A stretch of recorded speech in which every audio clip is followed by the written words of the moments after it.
Um, I'm glad to be with you again, ladies and gentlemen. I remember last time we were together, we talked about the importance of gender inclusiveness in agroecology. And we didn't actually complete it, but I remember we really talked about how gender inclusiveness in agroecology can foster more equitable, sustainable, and resilient food systems that recognize and empower the contributions of women and other marginalized groups. We had talked about the difference between equality and equity and emphasized that agroecology is more into promoting equity because that is what is very, very important. And we said that it should ensure equal participation and presentation of women in achieving gender equity and social justice in food systems. Now, regarding that particular thing, we can still talk about the knowledge and expertise that you can actually find are embedded within the women gender. Ladies and gentlemen, women often hold valuable traditional ecological knowledge and skills related to agricultural practices, seed selection, and natural resource management. I think this one goes without much ado.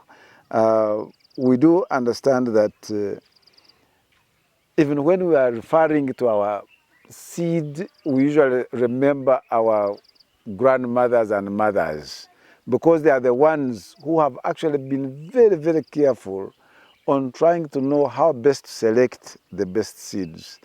I remember in millet gardens, before they could actually go into the general harvesting, the old women would look for the millet which had very wonderful heads and pick them first before the general harvesting was done so that that one could be preserved for the next planting season. This was usually done by women.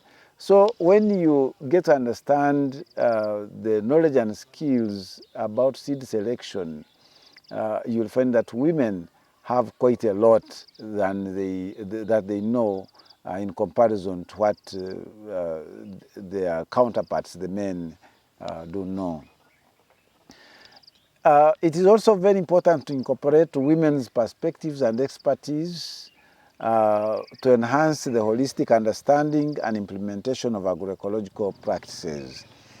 If you can remember the story I one time told you in the last session about the pumpkin and the woman, which was actually destroyed by the man, you can see if this man had actually consulted the wife about how they would handle the pumpkin, perhaps they wouldn't have lost the pumpkin. So it is really very, very important that when we are trying to make certain decisions or even carry out certain practices, we need to incorporate women's perspective and expertise.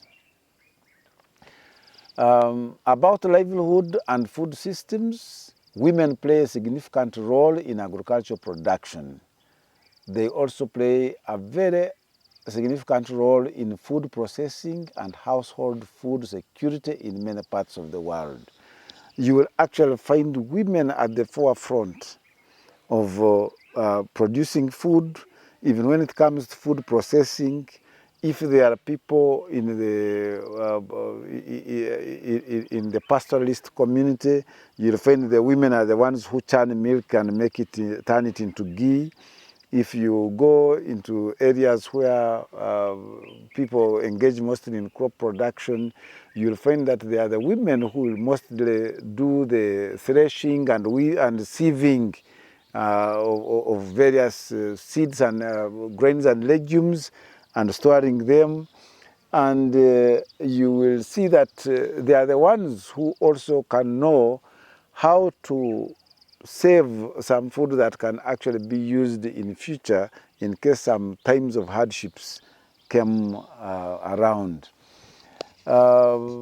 Women are very good at addressing the specific needs, constraints, and opportunities which farmers, which can improve their livelihoods and contribute to sustainable food systems. This can be done very well by women. Agroecology again recognizes intersections of gender with other social identities such as race, class, and ethnicity. Here we call it intersectionality. I can give an example. You consider a black woman who is from a low-income background and works as a farm worker in Germany. Her experiences will be influenced not just by her gender, but also by her race and socioeconomic status. As a woman, she may face gender-based discrimination and harassment in the male-dominated agricultural industry. She may also have difficulty accessing land, credit, and training programs that are often biased towards men. As a person of color, she may encounter racial discrimination from employers, customers, or agricultural institutions. This can limit her job opportunities and access to resources. Her low-income background can also create additional barriers.